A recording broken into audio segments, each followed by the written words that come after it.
వేసవి తాపాన్ని దృష్టిలో ఉంచుకుని వేములవాడ మున్సిపల్ కార్యాలయం ముందు ఏర్పాటు చేసిన చలివేంద్రాన్ని మున్సిపల్ చైర్మన్ పుల్కం రాజు శుక్రవారం ప్రారంభించారు.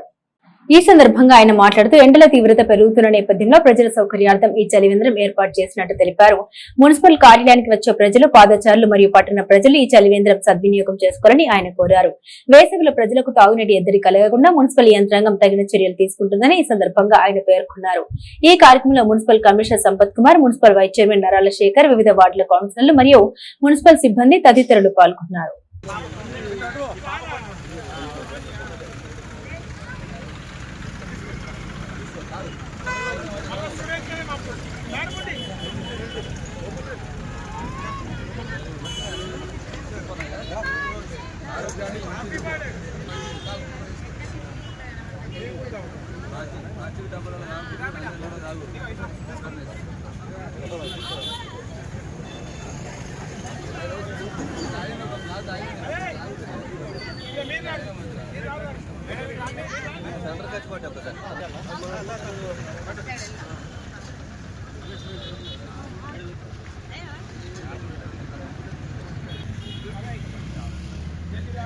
పడిపోయి రాగాలి